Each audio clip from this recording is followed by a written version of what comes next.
Vamos a seguir tocando temas muy importantes. Recuérdense que hemos platicado que durante este año platicaremos sobre ciertos tópicos. Entre uno de ellos es los reyes que gobernaron tanto Israel como Judá. Y hoy vamos a platicar de uno de ellos. Y el objetivo de hablar de uno de ellos no es solo conocer la historia de qué es lo que sucedió. Es que a través de esa historia podamos vernos a nosotros reflejados, nuestras vidas reflejadas. Poder a través del conocimiento de lo que sucedió con otras personas, poder aprender para nosotros, tomar para nosotros, llevar a nuestra casa, a nuestro corazón, tomar de esas enseñanzas, aplicar lo bueno y desechar aquello que sus resultados son negativos. Y el objetivo de este tema va en esa dirección. No dejemos de ver en todo momento la aplicación para nuestra propia vida. No lo dejemos, mis hermanos, porque es sumamente importante en ese aspecto. Vamos a hablar de un personaje, Jeroboam, y quiero hacer una pregunta. ¿Cuántos de los que aquí están no habían escuchado de esta persona? Alguno no habrá escuchado de Jeroboam. ¿Cuántos sí, pues? Para que no se chiveen los otros. Hubieron algunas manos que no se levantaron. Doy por hecho de que Jeroboam no es muy conocido, ¿sí o no? Y vamos a tocar la primera parte, porque el tema es tan importante y tan extenso que no va a dar tiempo de concluirlo hoy. En un par de semanas lo vamos a concluir. Siempre hemos iniciado con la importancia de la Escritura. Nuestros hermanos acaban de estar en la coinonía de crecimiento, donde se sumergieron en la palabra, donde se fueron a meter en el conocimiento de la palabra, donde la palabra debiera ser para nosotros la principal cátedra de nuestras propias vidas. Dice las Escrituras en 2 Timoteo 3:16, toda la Escritura es inspirada por Dios. Solo una parte, ¿verdad que no? Toda la Escritura. ¿Y para qué es? ¿Solo para leerla? ¿Verdad que no es solo para leerla? Porque tiene una utilidad sumamente importante, y esta utilidad es para enseñar. ¿A quién va a enseñar? Primero a mí, que la leo, que la recibo. Para redarguir. Redarguir significa sacar a luz lo que está oculto. Y viene a sacar a luz lo que está oculto en nuestros propios corazones. Sacar esa iniquidad que aún está ahí metida. Y para corregir, ¿a quién? Primero a mí. Porque si no aprendo a ser corregido, yo no voy a tener la habilidad y la capacidad para llevar corrección en el amor y en la verdad de la Escritura a otras personas. Y para instruir en justicia. La única y verdadera justicia es la justicia del Señor. Amén. Así que para nosotros la palabra debe ser nuestro principal tesoro. Para nosotros la palabra debe ser atesorada en nuestro corazón. Y en ella encontramos vida, en ella encontramos dirección, instrucción, enseñanza, corrección. En ella encontramos consejo, en ella encontramos promesas de nuestro Padre para nosotros. En ella está la enorme riqueza de un testamento del Padre dejándolo a sus hijos, pero si nosotros no abrimos el testamento, no sabemos de qué vamos a ser herederos. Amén. Así que mi exhortación, amados hermanos, es conozcamos las joyas, las bendiciones, las maravillas que el Señor ha puesto para cada uno de nosotros, que nos está dejando el legado, su palabra. Y la palabra es Cristo Jesús. Y como les decía en un inicio, el objetivo del tema de hoy es aprender. Y la palabra nos dice en 1 Corintios 10:11, y estas cosas les acontecieron como ejemplo, y están escritas para amonestarnos, ¿a quién? ¿Yo a ustedes? ¿Verdad que no? A mí en primer lugar. A nosotros, a quienes han alcanzado los fines de los siglos. Esto es para el día de hoy. No es algo que ya pasó, no es algo que está por venir, sino que es para nosotros hoy y es actual. De tal forma que cuando leemos la palabra y estudiamos un personaje como el que vamos a ver el día de hoy, añadido a otros personajes previos a Jeroboam, es para que nosotros tengamos un ejemplo para nuestras propias vidas, para los que hemos alcanzado el fin de los siglos. Y el fin de los siglos, de acuerdo a la palabra, es hoy, porque hoy es nuestro presente. Amén. Vamos a hacer un breve repaso en la historia. Dios escogió a lo más insignificante. ¿A quién escogió Dios? Al pueblo de Israel. ¿Sí o no?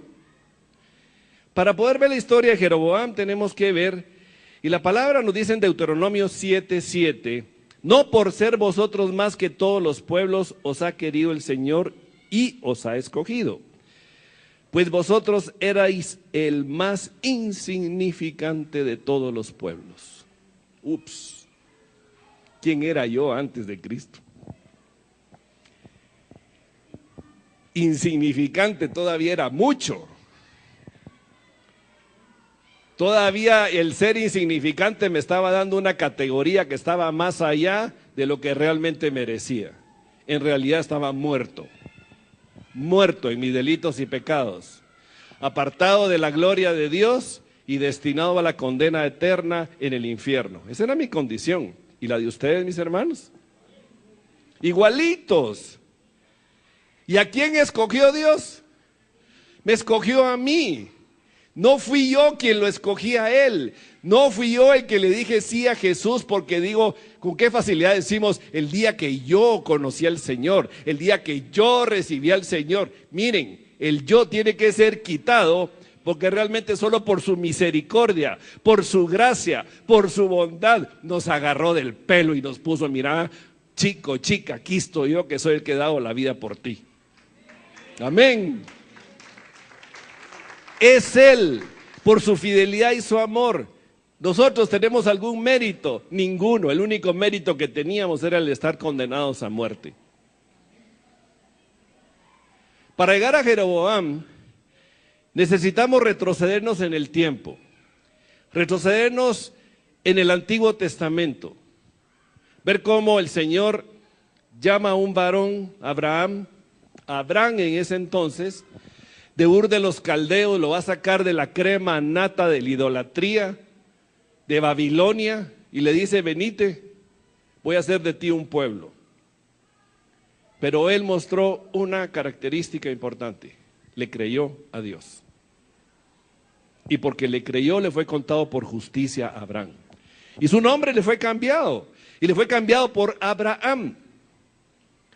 Y fue llevado a la tierra de la promesa. Fue llevado a Abraham y le dio el Señor la promesa de la descendencia, pero no tenía hijos y todos conocemos la historia. Isaac nace de Sara y de Isaac viene Jacob, que viene siendo la línea que estamos hablando, y Jacob tiene 12 hijos, de los cuales el Señor forma las 12 tribus, de las cuales iba a ser de ellas su pueblo. Pero ¿cómo iba el Señor a formar su pueblo? Miren, mantener una familia unida, ¿verdad que es difícil? Los que somos papás lo sabemos. Mantener a todos los hijos unidos en casa y reunidos en casa, a la que difícil ustedes. ¿Qué diferencia tenían Jacob, sus hijos y las esposas de sus hijos, y sus 2 esposas y sus 2 concubinas en relación a lo que hoy somos nosotros? Ninguna. Y el Señor quería formar un pueblo, tenía que hacer algo. ¿Y qué es lo que hizo? Fue algo extraordinario. Mandó hambre. Pero previo a eso, levantó a un varón, a José. Y José no fue enviado a Egipto como embajador para abrir camino, no fue enviado como hacen el día de hoy, como un gerente de mercadeo en donde va a ir a otro lugar a abrir territorio para proclamar sus productos. ¿Verdad que no fue eso? Miren, vilmente fue vendido por sus hermanos. Y todos podemos decir, ¡ala! Pobrecito de José, y qué pura lata sus hermanos. Pues miren, sus hermanos sí, pura lata. Y a José se lo llevó la tristeza, sí es cierto. Pero en ningún momento el Señor lo dejó ni lo desamparó. Amén. Y esa es la fidelidad del Señor. Ellos en ese momento no podían ver lo que estaba sucediendo ni cuál era el propósito al cual los estaba llevando a Egipto. ¿Cuántas veces nosotros en nuestra vida atravesamos circunstancias y que las circunstancias no nos dejan ver más que la tribulación, la dificultad, el problema, y no tenemos la capacidad de ver hacia dónde nos lleva el Señor? ¿Cuántas veces nos ha sucedido eso? Tantas veces. Y empezamos a decir, pobrecito de mí, pobrecito de mí. ¿Sí o no? Metido en una cisterna, vendido en una caravana, llevado a la casa de Potifar, levantado por Dios, acusado falsamente, metido en prisión, hasta que finalmente el Señor lo levanta como el segundo al mando después de Faraón.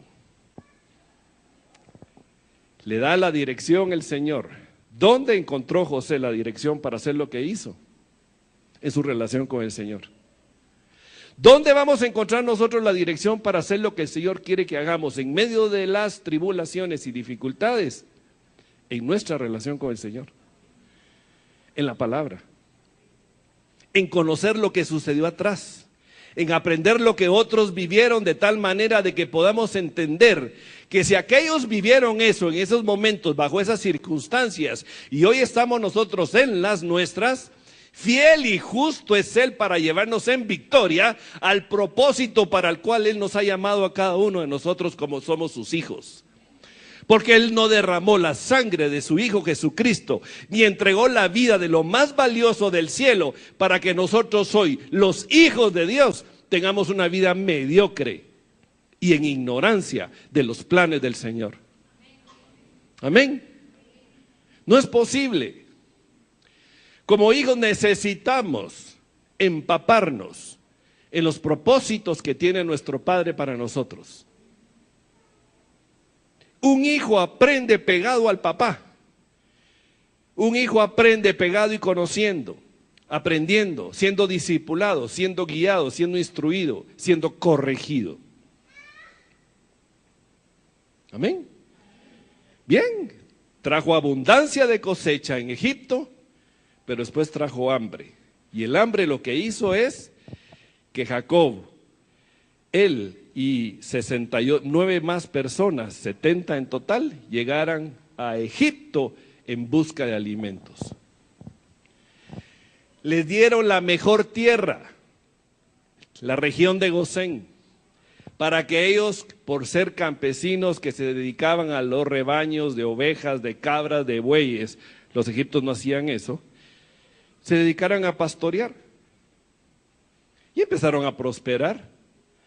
Pero como ahí había comida, había buena tierra, había buen pasto y había agua, pues ahí permanecieron unidos. Pero una vez murió Faraón, fueron esclavizados. ¡Hala! ¿Cómo es eso? De estar en esta posición, ahora se colocan en esta posición. No dejemos de ver la línea de la historia, porque es sumamente importante. Y pudieron, de hecho lo hicieron, todo el pueblo de Israel empezó a levantar lamentos de ellos mismos. El trabajo es muy pesado, estamos oprimidos. El Señor los tuvo en condición de esclavitud alrededor de 400 años. Porque el total de años que estuvieron en Egipto fueron de 430. Calculemos que 30 años fueron los que estuvieron en libertad bajo buenas condiciones. De 70 hombres y mujeres que llegaron al momento que el Señor prodigiosamente los libera de Egipto, habían más o menos 2,5 millones de personas. Sorprendente, ¿verdad? ¿Qué hizo el Señor en ese momento? Los tuvo que tener encerraditos un su ratito, porque si no sus hijos se dispersaban. Porque él lo que hizo en Egipto fue formar un pueblo para él. Y la única manera que podía hacerlo era tenerlos con la puerta de la casa con llave. ¿Cuántas veces hemos tenido que cerrar la puerta con llave nosotros? Para que no se salgan, ¿verdad? ¿O se acuerdan cuando éramos niños? Que nos cerraban la puerta el zaguán. Y de aquí no salís, patojo. ¿Cierto o no? Sí. Es mantenernos dentro del refugio de la casa. Bueno, sigamos con la historia. No nos perdamos dentro de la historia ni el propósito del objetivo que el Señor tenía ahí. El pueblo levanta clamor, que ya no soportaban la presión, la carga del trabajo de la esclavitud. ¿Y qué hace el Señor? Levanta un hombre, Moisés. Y a Moisés lo manda a hablar con el faraón y le dice, pero si yo soy mudo, le decía. Y me manda a hablar con un hombre, el más poderoso de la tierra en ese entonces, y yo ni sé hablar. Bueno, ¿a quiénes escoge el Señor?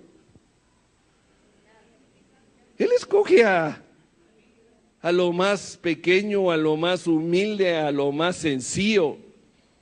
¿Para qué? Para levantarlo.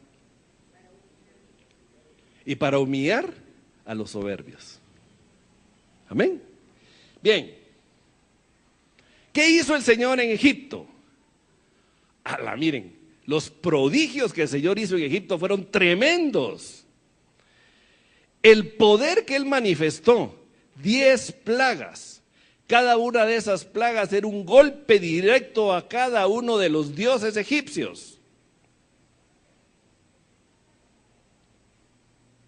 El último manda el ángel de la muerte y muere cada uno de los varones de aquellas casas que no habían sido obedientes al Señor en poner la sangre del cordero en el dintel de sus puertas.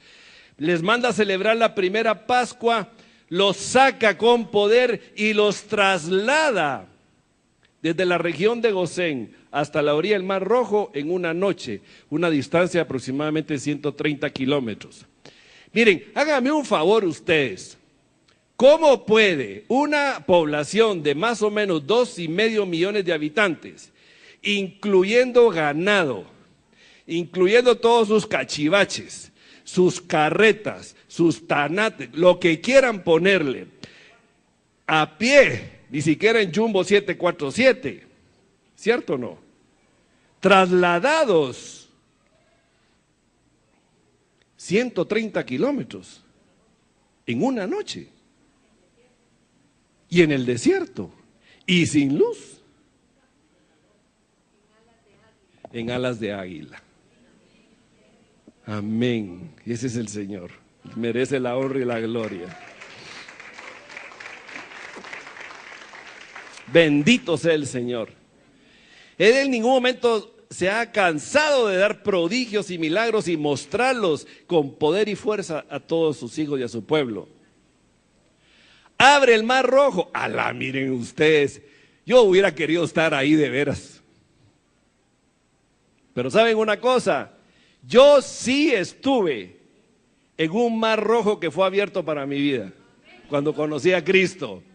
Y fui pasado de la esclavitud a la libertad en Cristo Jesús. ¿Y ustedes? Y ese prodigio y ese milagro fue mucho más poderoso que ver las aguas levantadas y pasar en seco ahí. Gloria al Señor por ello. Los pasa, los lleva y les manda a conquistar la tierra prometida. Miren, después de un poquito más de un año, ¡ay, Señor! Si son muy altos y muy grandes y nosotros somos re chiquitos, vamos a perecer aplastados por ellos. El verdadero problema del ser humano, mis hermanos, es la amnesia. La amnesia. Se nos olvida todo lo que el Señor hace y lo que ha hecho. Perdemos noción de los prodigios del Señor. Perdemos noción de quién es Él y sus poderes y sus milagros. A ver, ¿a quién le ha pasado eso? A mí me ha pasado. Si verdaderamente tuviéramos presente quién es Él, que para Él no hay limitaciones de ninguna naturaleza, cuál es su poder, que para Él no hay imposibles y que nosotros somos la niña de sus ojos y que somos el objeto de su amor, debiéramos de permanecer reposados, confiados en que Él hará lo que corresponda hacer. Amén. Pero estamos ahí como que viendo nuestras circunstancias y viendo a las personas. Nuestra mirada puesta en el problema y puesta en el suelo. En vez de estar poniendo nuestra mirada en aquel que es todopoderoso para hacer lo que conviene. Desobedientes, no quisieron entrar. Bueno, muchachos, ¿quieren echarse una su vueltecita por el desierto? Les preguntó el Señor. Ellos le respondieron sí, no de manera directa, sino que le respondieron sí cuando fueron desobedientes. Y les dijo, bueno, vámonos a pasear al desierto. Un ratito nada más, ya vamos a llegar, solo 40 años. ¿Qué les parece? El fruto de la desobediencia trae consecuencias. Y las trae mucho más serias de lo que uno se imagina. Esa desobediencia provocó serios problemas, pero el Señor enamoró a su pueblo en el desierto. Y no hay mejor lugar para ser enamorado por el Señor que en el desierto. Y si usted está pasando su desierto, mi hermana, mi hermano, dele gracias al Señor, búsquelo, encuéntrese con su amado, porque Él está enamorando ahí. Y el Señor les da las tablas de la ley, le da el tabernáculo por medio de Moisés. El Señor levanta el sacerdocio por medio de Aarón y sus hijos. Les da los sacrificios, les da las fiestas para que el pueblo empezara a regocijarse, de deleitarse, de vivir conforme el principio del Padre Todopoderoso que los había liberado de la esclavitud y los había llevado a la libertad. De aquel que los había sacado del basurero comiendo basura para llevarlos al lugar donde los iba a sentar en una mesa a comer el banquete celestial. Eso es lo que hizo el Señor ahí. Y empezó a enamorarlos y prepararlos y a guiarlos y conducirlos. Hasta que finalmente Moisés tiene que ser llevado a la presencia del Señor y es levantado Josué en la conquista de la tierra. Bueno, Josué es otra historia. 7 años, el Señor les da una instrucción. No deben dejar a ninguno de los pueblos que está ahí vivo. Arrasen con todos. ¿Por qué? Miren, cuánta gente dice, ay, el Señor qué sanguinario, ¿verdad? Hay tanta matazón, ¿verdad? A la gran, a tanta gente mandó el Señor a matar, ¿verdad? ¿Cuántas veces han oído ustedes eso? Miren, lo que el Señor estaba mandando a hacer era quitar la gangrena que había en esa tierra. El Señor estaba mandando a quitar la gangrena de la idolatría que tenían esos pueblos en ese lugar. Porque si esos pueblos quedaban ahí, esa gangrena iba a pasar al pueblo de Israel, al pueblo escogido de Dios. Y ustedes saben y bien que saben que cuando un miembro del cuerpo se gangrena tiene que ser cortado, de lo contrario corre peligro toda la vida. ¿Sí o no? Por muy doloroso y por muy difícil que parezca el hecho de que tenga que ser amputado algo. Por mucha sangre que eso pueda provocar. Pero hay un propósito superior en medio de todo ello y es preservar la vida.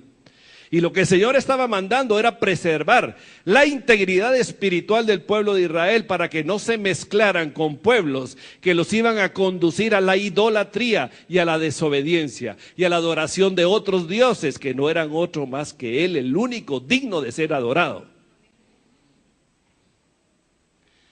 Hacen alianza, no conquistan todos los pueblos, desobedientes, y ahí empieza una historia larga del periodo de los jueces. Estamos caminando en la historia. Estamos viendo pasos importantes dentro de la historia que nos tienen que enseñar a nosotros. ¿Cuál fue la característica del periodo de los jueces? Los ciclos, fueron ciclos repetitivos. ¿Cuál era el ciclo? El Señor los levantaba, los tenía bien, les prosperaba, les daba lo que necesitaban. Habían buenas cosechas, había lluvia, había provisión. Había victoria sobre las guerras que tenían con sus pueblos vecinos. Eran vencedores. Pero poco a poco, una generación o dos después, empezaban a mezclarse con las mujeres y los hombres de los pueblos vecinos, y ellos y ellas les conducían a los israelitas a la adoración de sus propios dioses. Ojo, es ahí el punto medular. 1, la desobediencia, y 2, la idolatría. Esa adoración a los otros dioses lo que provocaba era que el Señor les decía, bueno, si no querés nada conmigo, yo me aparto. Él se apartaba y los demás venían y les conquistaban, los dominaban, los doblegaban. Y cuando ya eran esclavos de sus vecinos, entonces levantaban un clamor. ¡Ay, Señor, mira lo que me pasó! A ver, mis hermanos, ¿a quién le ha pasado eso? ¿A quién le ha pasado que cuando tiene que tomar alguna decisión la toma bajo sus propios criterios? No consulta al Señor y hace lo que quiere. Ah, no, Señor, si tú no sabes, yo sí sé. Yo lo voy a hacer de esta manera y vas a ver que va a salir bien. Y luego viene el resultado y es un resultado nefasto. Y cuando el resultado se está dando, empezamos, ¡ay, Señor, mira lo que me está pasando! Y hasta le echamos la culpa a Él de lo que nos sucede.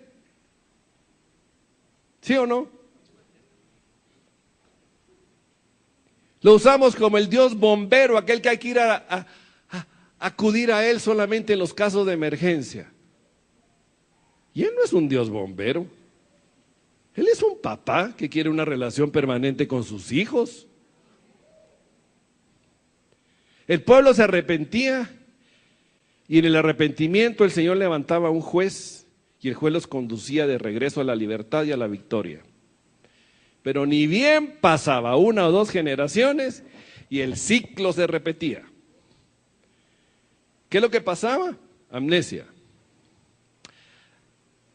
Amnesia. No aprendían de la historia, no aprendían del pasado, no aprendían de lo que les sucedió a aquellos. Miren, dice el refrán, que el pueblo que no conoce su historia está condenado a repetir los errores del pasado.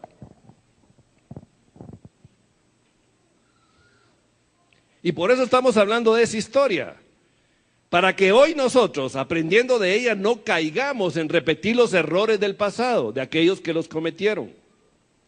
350 años duró el periodo de los jueces, en los cuales el Señor levantó 12 jueces, 12. Al final llega el último de ellos, que fue el primer profeta del periodo de los reyes, del reinado, que es Samuel, el cual creció a los pies de Elí, el sacerdote Elí. Samuel fue levantado por el Señor como un varón valiente y esforzado, temeroso de Él. Y vemos la historia en ese momento y vamos a pasar ahorita la palabra.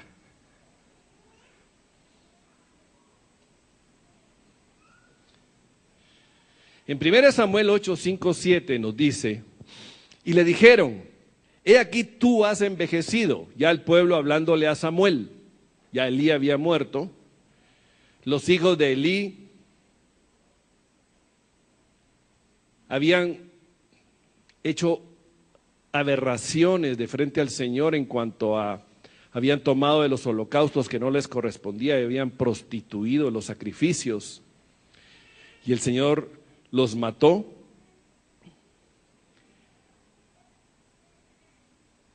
He aquí tú has envejecido y tus hijos no andan en tus caminos. Ups,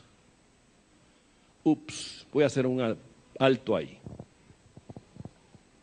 Tú has envejecido y tus hijos no andan en tus caminos.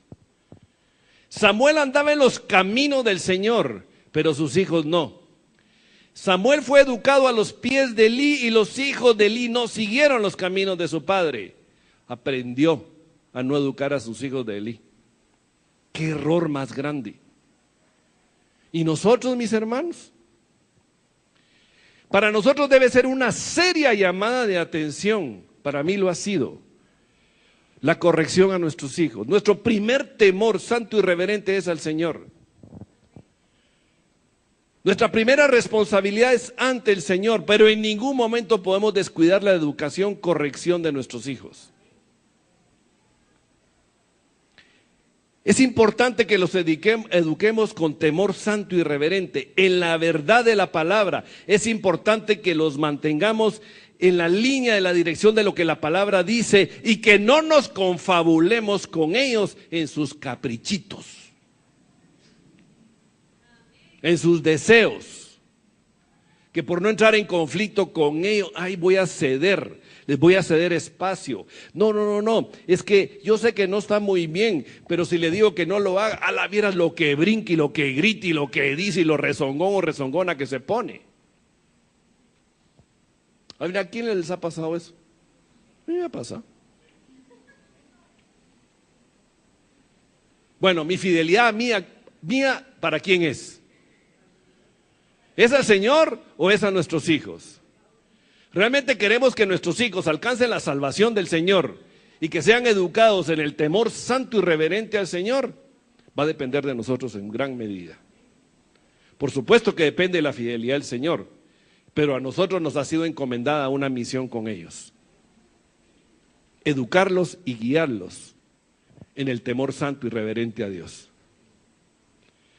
Papás, mamás, y no es propaganda política.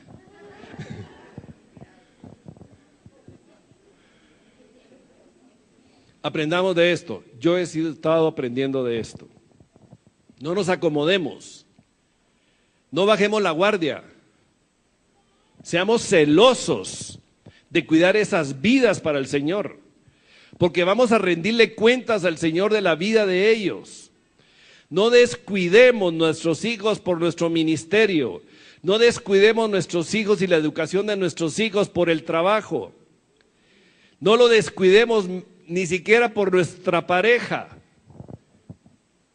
Tenemos que mantener en casa la luz de la verdad del Evangelio de Cristo y ser educados todos. Lo que yo hable a mis hijos tiene que ser predicado con el ejemplo. Porque si yo no soy ejemplo, cualquier palabra que yo hable va a ser tirada a la basura, porque mis actos y mis acciones van a hablar mucho más fuerte que lo que yo diga con mi boca. Amén. Este es un llamado para que todos, como familia, recibamos la gracia y clamemos gracia del Señor, que hagamos y levantemos batalla espiritual en favor de nuestros hijos. Estamos en un mundo ahorita, mis hermanos, que se ha levantado con tal nivel de maldad, con tal poder de seducción, que está tratando de atrapar a nuestros hijos de tal manera de lo que busca es apartarlos totalmente de la verdad del Señor. Y cuando nosotros proclamamos esa verdad a ellos, ay, qué cuadrado sos papá, qué cuadrada sos mamá. Y nos intimidan. Y eso no debe ser posible. Eso no debe ser posible. Tenemos que tener solvencia, sí es cierto. Nos equivocamos, también es cierto. Pero para eso el Señor ha dejado provisión. Si me equivoco, me arrepiento, pido perdón. Y no es ningún delito llegar con nuestros hijos y pedirles perdón por nuestros errores cometidos hacia ellos. Porque ellos también van a aprender lo que es el pedir perdón y extender perdón. Amén. Pues bien, sigamos. Por tanto, constitúyenos ahora un rey que nos juzgue como tienen todas las naciones. Pero no agradó a Samuel esta palabra que dijeron: danos un rey que nos juzgue. Y Samuel oró al Señor y dijo el Señor a Samuel: oye la voz del pueblo en todo lo que te digan, porque no te han desechado a ti, sino a mí me han desechado para que no reine sobre ellos. ¡Hala, qué tremendo ustedes! ¡Qué tremendo rechazo al Señor! Un rechazo abierto, claro, hacia el Señor. El Señor durante todo este tiempo de la historia que he venido narrándoles, manifestó su amor, su bondad, su provisión, su cuidado, su poder para su pueblo. Y llegan en un momento y les dicen: ya no queremos que Él sea nuestro rey. Queremos que nos reine uno igual de feo, perverso y engañoso como yo.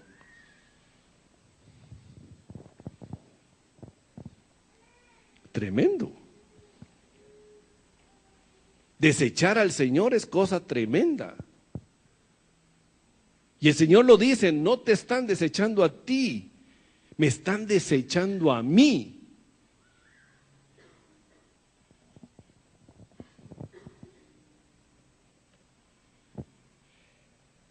Consecuencia de esto, el Señor les dice: bueno, quieren un rey, tendrán un rey. Si eso es lo que quieren, se los voy a dar.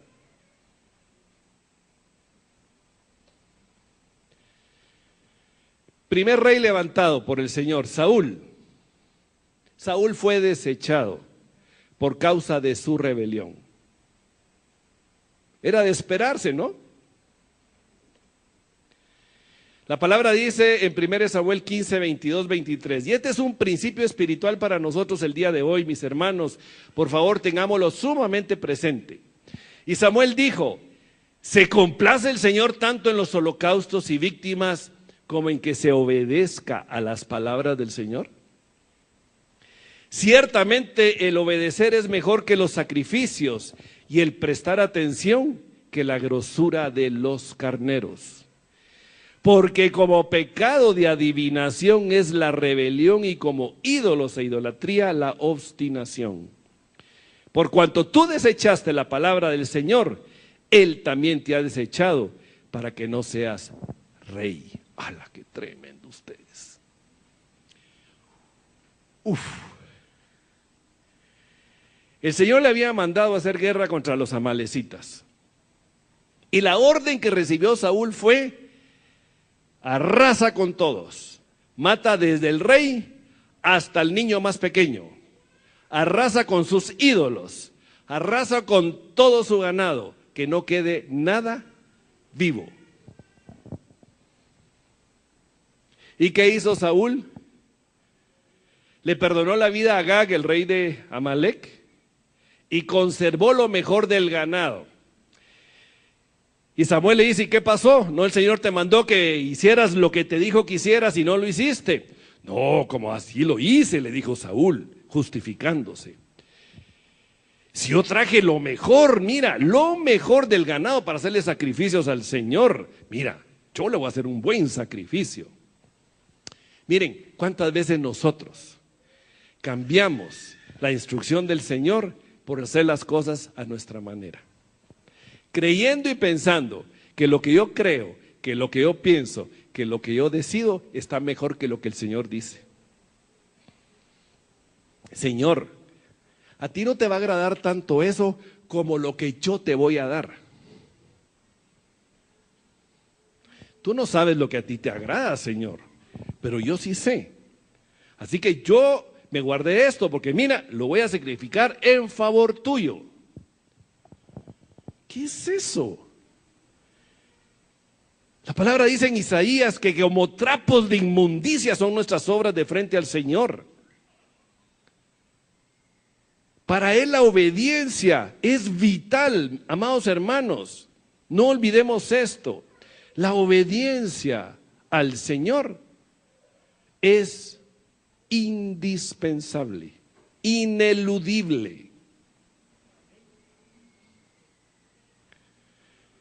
irrechazable.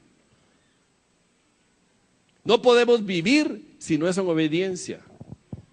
El Señor Jesucristo nos dijo en su palabra: si de veras me aman, obedecerán mis mandamientos.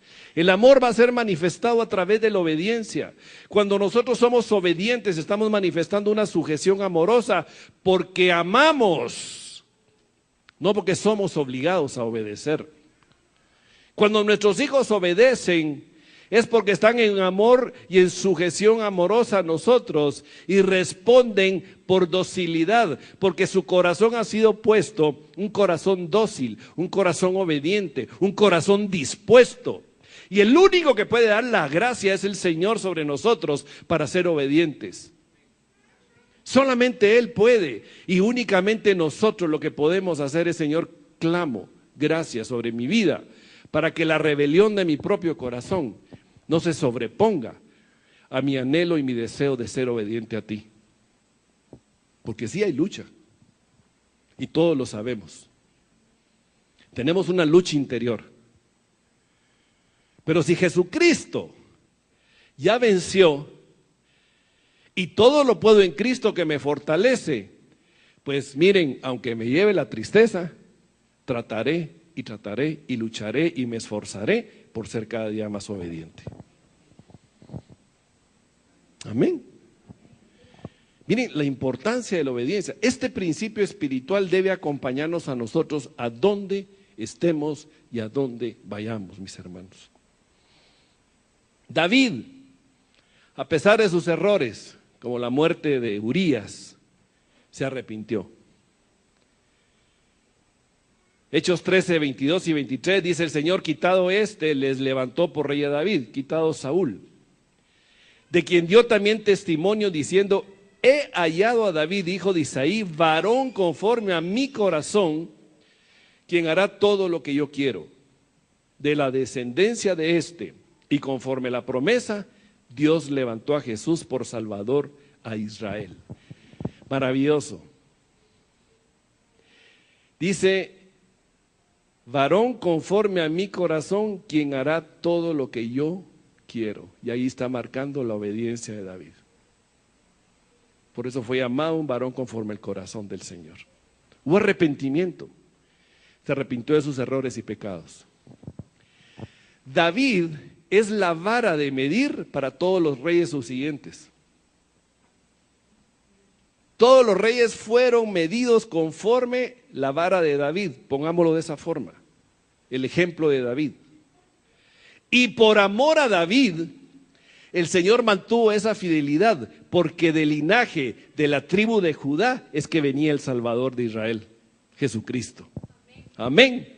Y Él lo conservó y lo mantuvo de esa forma. Luego viene el hijo de David con Betsabé, Salomón, rey que pidió sabiduría, y el Señor le concedió la sabiduría más que ningún otro hombre en la tierra, pero a la vez era el rey tonto. ¿Sí o no? ¿Y por qué? Ya veremos por qué. Roboam, el rey insensato, hijo de Salomón, hereda el reino y comete grandes insensateces. Iremos viendo un poquito de cada uno de ellos. Salomón, a pesar de su gran sabiduría, su corazón se inclinó a la idolatría. ¡Qué tremendo! ¿Qué es lo que muestra Salomón? Primero, Salomón muestra la más baja ingratitud a Dios. ¿Sí o no? La palabra dice en 1 Reyes 11:9, y se enojó el Señor contra Salomón por cuanto su corazón se había apartado del Señor Dios de Israel, que se le había aparecido 2 veces. El Señor se le apareció a Salomón 2 veces. Y las 2 veces que se le apareció, le advirtió: Salomón, no vayas a apartar tu corazón en pos de dioses ajenos. Cuídate de hacer todo lo que tu David, tu padre, te ha mandado. Cuídate de obedecer la palabra del Señor. Cuídate de cumplir con todos mis mandamientos. Cuídate de ser fiel y serás prosperado y te irá bien. El Señor se lo advirtió 2 veces. Él no podía alegar ignorancia. ¿Acaso podemos hoy nosotros alegar ignorancia, mis hermanos? Podemos alegar ignorancia, 1, si no tenemos una relación con el Señor; 2, si no nos sumergimos en la palabra. ¿Amén? Tampoco. Y el Espíritu Santo nos redarguye. Estamos. Por todos lados nos tiene el Señor así como que rodeados, y bueno, patojo por ahí no es, muchacha por ahí no es, cuidado, ojo. Nuestra relación, el oír su voz, hacer su voluntad, sumergirnos en la palabra, la dirección del Espíritu. Ojo, mis hermanos, esto es fruto de un hijo y una hija de Dios que tiene conocimiento claro de lo que el Señor hizo por su vida, que lo sacó de la muerte, lo trasladó del poder de las tinieblas al reino de la luz, que le ha dado vida, que le ha dado herencia en el reino, que posicionalmente está sentada con Cristo en lugares celestiales y que vendrá y reinará juntamente con Él por los siglos, y que su nombre está inscrito en el libro de la vida y que nadie lo borrará de ahí. Por eso tenemos nosotros que ser fieles, obedientes, agradecidos con el Señor, y le damos gloria al Señor por ello. Amén.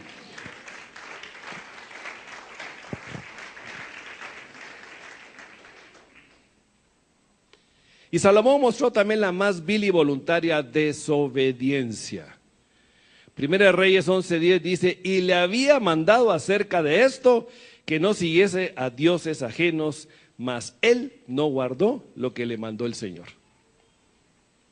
Desobediencia clarísima.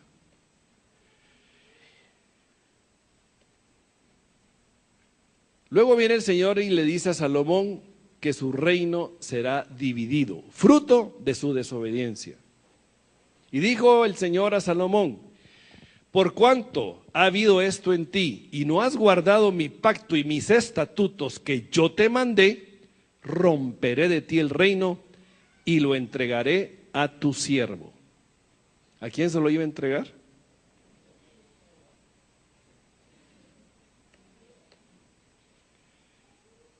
¿Qué es lo que realmente hubo en Salomón? Veamos lo que nos dice la palabra. En 1 Reyes 11:4, cuando Salomón era ya viejo, sus mujeres inclinaron su corazón tras dioses ajenos, y su corazón no era perfecto con el Señor su Dios, como el corazón de su padre David. Dice la palabra que el Señor amó por sobre todas las mujeres a la hija de Faraón. Tuvo 700 esposas y 300 concubinas. ¡Wow! Ni pensarlo.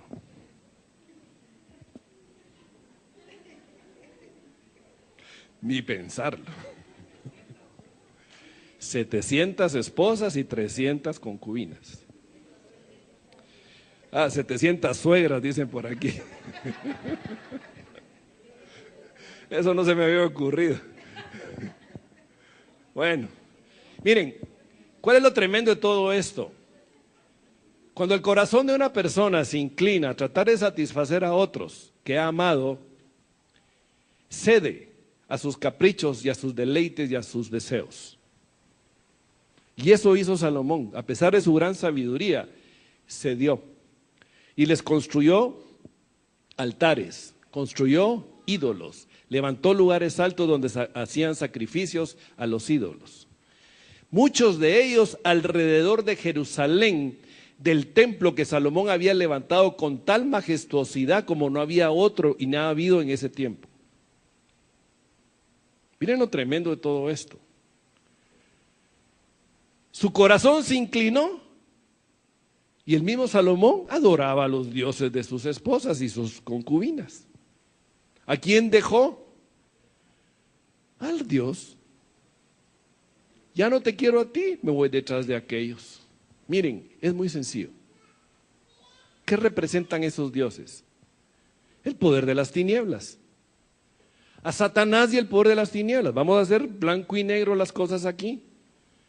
Cuando nosotros nos inclinamos detrás de imágenes de otros dioses, de otras culturas, de otras formas de pensar, que no sea la rectitud de la verdad de la palabra del Señor, lo que estamos haciendo es confabularnos con Satanás y el poder de las tinieblas. Dice la palabra que detrás de toda imagen hay un demonio. ¿Sí o no? Todo sacrificio dado a las imágenes es un sacrificio dado a un demonio. Bueno, o somos o no somos. O somos hijos de Dios o no somos hijos de Dios. Porque si vamos a ser fieles, no debemos de caer en la idolatría. Amén. Eso la palabra le llama también adulterio espiritual. También la palabra nos dice para nosotros, en Mateo 6:21, porque donde esté vuestro tesoro, ahí estará también vuestro corazón. Amado hermano, hermana, ¿dónde está tu tesoro? ¿Quién es tu tesoro? Examínate, examinémonos. ¿Quién es mi tesoro? ¿Realmente el Señor es mi total, completo y absoluto tesoro? ¿O hay otros tesoros dentro de mi corazón que compiten con Él? Este es un tiempo para reflexionar y meditar.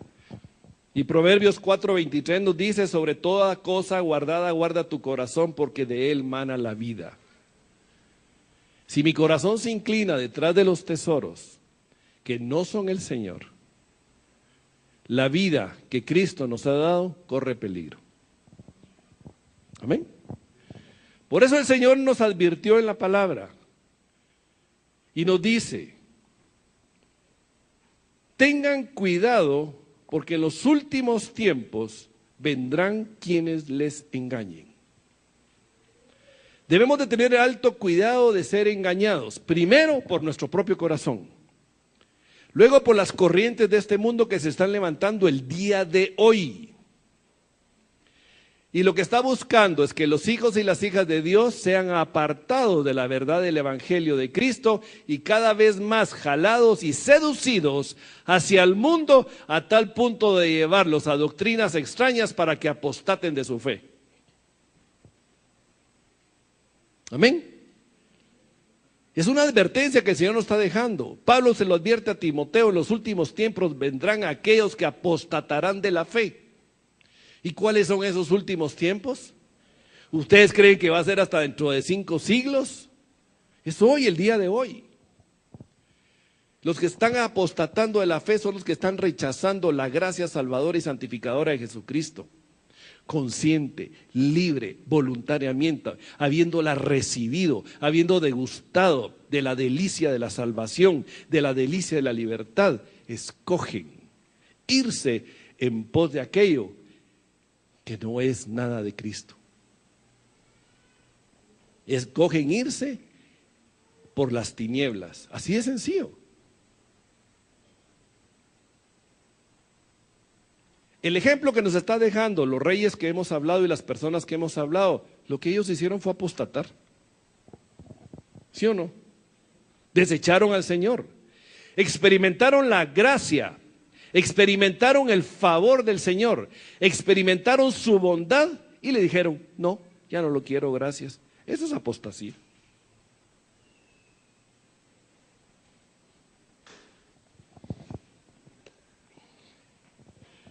Aparece finalmente Jeroboam. Ya decían ustedes, ¿y cuándo va a salir a escena el señor verdad? Tranquilos. Fue visto por Salomón como un varón valiente y esforzado cuando estaba edificando a Milo. Primera Reyes 11:28 dice, y este varón Jeroboam era valiente y esforzado, y viendo Salomón al joven que era hombre activo, le encomendó todo el cargo de la casa de José. Lo vio pilas, trabajador el muchacho. Y cuando alguien es chispudo, pilas y trabajador, se da a notar, ¿cierto o no? Y eso es un llamado para todos nosotros en todas las áreas de nuestra vida. Tenemos que ser responsables. Y todo lo que hagamos, hagámoslo como para el Señor, al 100%. Y si podemos dar más del 100%, hagámosla. Si podemos caminar la mía extra, caminemos la mía extra. Por eso dice Proverbios 22:29, ¿has visto hombre solícito en su trabajo? Delante de los reyes estará. No estará delante de los de baja condición. Así que todo hombre y mujer responsable será enaltecido, porque el Señor es el que lo va a levantar y lo va a exaltar. Viene la profecía a Jeroboam. Voy a leerles la profecía. Dice Primera de Reyes 11:29-32. Jeroboam se encuentra en el camino con el profeta Ahías y le dice, aconteció pues en aquel tiempo que saliendo Jeroboam de Jerusalén, le encontró en el camino el profeta Ahías silonita, y éste estaba cubierto con una capa nueva, y estaban ellos dos solos en el campo. Tomando Ahías la capa nueva que tenía sobre sí, la rompió en 12 pedazos. Este fue un acto simbólico que hizo Ahías. Y dijo a Jeroboam, toma para ti los 10 pedazos, porque así dijo el Señor Dios de Israel, he aquí que yo rompo el reino de la mano de Salomón y a ti te daré 10 tribus. Y él tendrá una tribu por amor a David mi siervo, y por amor a Jerusalén, ciudad que yo he elegido de todas las tribus de Israel. El hecho que haya roto la capa en 10 pedazos y le haya dado 10 a Jeroboam fue un acto simbólico de la división del reino. La capa representaba en ese momento el reino y la entrega de los 10 pedazos representaban las 10 tribus que le iba a entregar el Señor a Jeroboam. Vemos una vez más que el acto es por amor a David, su siervo, y por amor a Jerusalén. Pero ¿cuál fue la razón de la división? En 1 Reyes 11:33, y puse el verso 37 adicional, seguimos viendo la conversación y la profecía que Ahías le dio a Jeroboam. Por cuanto me han dejado y han adorado a Astoret, diosa de los sidonios, a Quemos, dios de Moab, y a Moloc, dios de los hijos de Amón, y no han andado en mis caminos para hacer lo recto delante de mis ojos, y mis estatutos y mis decretos, como hizo David su padre.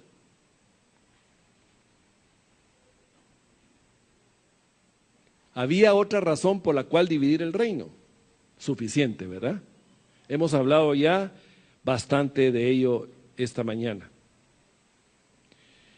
Y el verso 37 dice, yo pues te tomaré a ti y tú reinarás en todas las cosas que deseare tu alma y serás rey sobre Israel.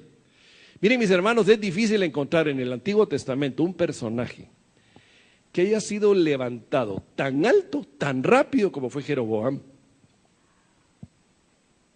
Miren, es tremendo. De un perfecto desconocido, el Señor viene y toma a este muchacho, que era pilas, era trabajador y responsable, y ¡pum!, lo levanta como rey de 10 tribus. Y se queda uno, ¿será posible? Sí. ¿Acaso hay imposibles para el Señor? Entonces, si tú crees que tú no puedes ser levantado para algo grande que el Señor quiere hacer por medio tuyo, solamente prepárate, porque tú puedes ser llamado y has sido llamado de hecho. Amén. Bien. Pero también le hace una promesa, y a la vez de la promesa le hace una advertencia. Y le dice en 1 Reyes 11:38-39, si prestares oído a todas las cosas que te mandare, y anduvieres en mis caminos, e hicieres lo recto delante de mis ojos, guardando mis estatutos y mis mandamientos, como hizo David mi siervo, yo estaré contigo y te edificaré casa firme, como la edifiqué David, y yo te entregaré a Israel. A la gran, miren ustedes qué promesa más maravillosa. Le hace una promesa de levantarle un reino similar al de David. Lo único que tenía que hacer es prestar oídos y andar en sus caminos y hacer lo recto delante del Señor. Y lo resumimos en una palabra: obediencia. ¿Tú quieres ser grande? ¿Anhelas que el Señor haga cosas grandes y maravillosas en tu vida? ¿Esperas que el Señor haga prodigios en tu vida? Ahí está el secreto. Ni secreto es, porque no está escondido. ¿Cierto o no? Presta oído y sé obediente.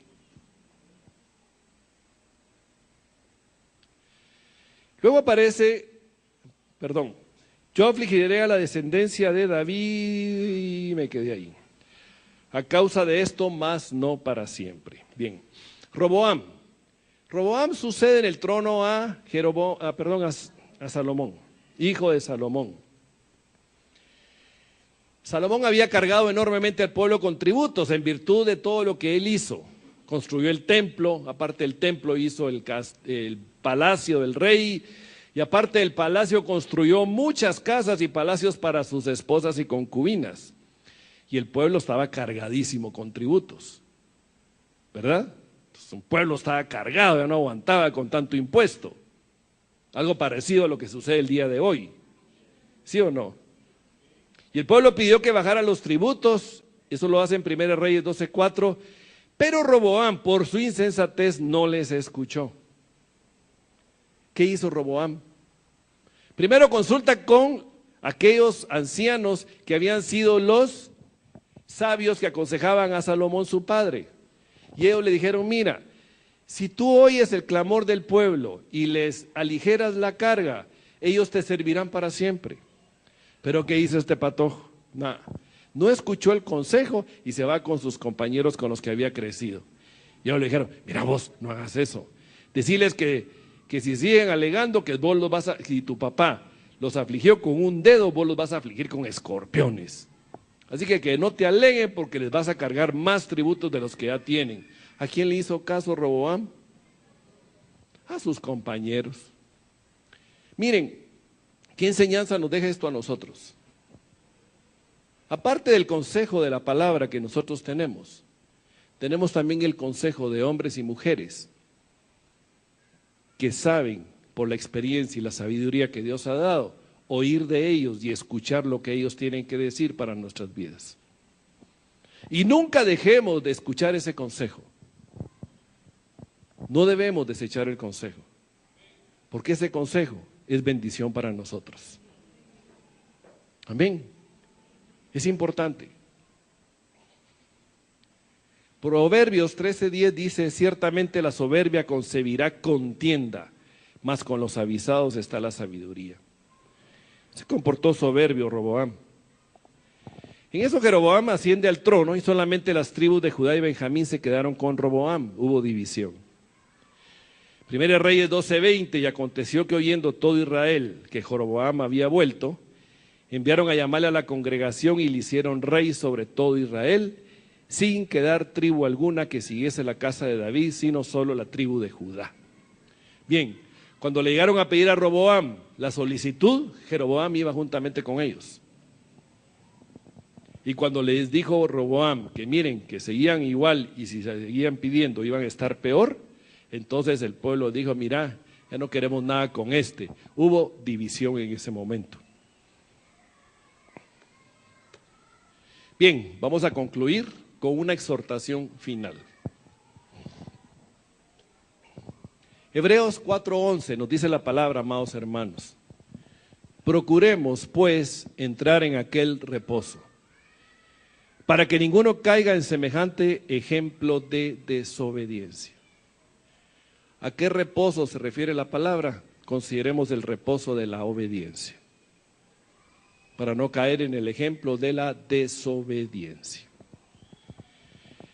Vamos a concluir el tema para conocer. Ahorita agarramos la parte histórica, de dónde viene el pueblo, qué sucedió con el pueblo, cómo el pueblo desechó a Dios, pidió rey, quiénes fueron sus primeros reyes, qué fue lo que les aconteció a cada uno de ellos, qué hubo en el corazón de cada uno de los reyes, al punto de que apareciera este personaje, Jeroboam. Vimos la parte previa, vimos cómo es ascendido a rey, pero en el siguiente tema vamos a conocer qué fue de él, su actitud, su comportamiento, sus resultados, el fruto de lo que hubo en Jeroboam. Después de haber recibido la promesa del Señor de levantarle un reino como el de David, ¿cómo terminó? Y esperamos que ese tema que vaya a concluir traiga para nosotros de igual forma una enseñanza que nos lleve a ponerla en práctica para nuestras propias vidas. Amén. Quisiera pedirle a nuestros hermanos de la alabanza, por favor, que nos acompañen aquí adelante. Y vamos a orar. Primero que nada vamos a ponernos de manos del Señor en este momento y clamar que el Señor sea el que escudriñe nuestro corazón. Y si hemos descubierto en nuestro corazón algún acto, gesto, actitud de rebeldía, de desobediencia, es justo ponernos a cuenta con Él y pedirle perdón. Pero también es justo clamar gracia para la obediencia. Amén.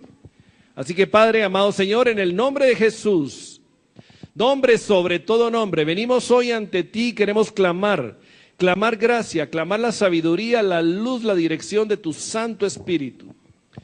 Padre, tú has escudriñado nuestros corazones el día de hoy por medio de este tema. Has escudriñado, Señor, el interior de mi corazón, has escudriñado mis intenciones, has escudriñado, Señor, aquello que me cuesta muchas veces yo descubrir y solamente a través de la luz de la verdad de tu palabra y el discernimiento que me da tu Santo Espíritu, yo puedo encontrar. Padre, he de confesar hoy ante ti de frente a mis hermanos que en mi corazón hay rebelión, que en mi corazón hay rebeldía, que en mi corazón hay necedad, que en mi corazón, Señor, aun cuando sabe y bien que sabe que la obediencia es bendición, he escogido, Señor, por la desobediencia, la cual me ha acarreado hasta este día muchas cosas que han traído maldición para mí. Padre, en el nombre de Jesús, al darme cuenta de lo perverso y engañoso de mi corazón, del pretender, Señor, que lo que yo decida es más agradable a ti que el obedecerte, Padre, no me queda más que arrepentirme y decirte, perdóname. Padre, perdón en el nombre de Jesús. En el nombre de Jesús, perdón. Dame la gracia, Señor, de rendirme hoy totalmente ante ti. Dame la gracia de rendir, Señor, mis pensamientos, mis criterios. Dame la gracia de rendir, Señor, todo el concepto equivocado y erróneo que pueda yo tener en cuanto a mi relación contigo, de tal manera que todo sea una total, completa y absoluta sujeción amorosa a tu obediencia, Padre. Dame esa gracia, Padre, de la obediencia. Dame la gracia de aprender a oír tu voz y hacer tu voluntad. Padre, dame la gracia, en el nombre de Jesús te lo clamo, de que si mi pie se desvía a izquierda o a derecha, Señor, que sea enderezado al camino recto que tú tienes trazado para mí. Padre, en el nombre de Jesucristo clamo gracia, que si mis pensamientos se desvían a donde no deben ir, tú los enderezcas, Señor, conforme la luz de tu palabra. En el nombre de Jesús clamamos gracia. Amados hermanos, yo les invito a que clame cada uno en el interior de su corazón gracia, gracia para su vida. El Señor lo prometió hoy en las profecías. Está desatando sobre nosotros ríos de agua viva, nueva gracia, nueva fuerza. Padre, en el nombre de Jesús, En el nombre de Jesús, desata tu gracia sobre nosotros. Ven, Señor. Ven, Señor. Ven, Señor. Gracias. Gracias. Gracias en el nombre de Jesús. Gracias en el nombre de Jesús.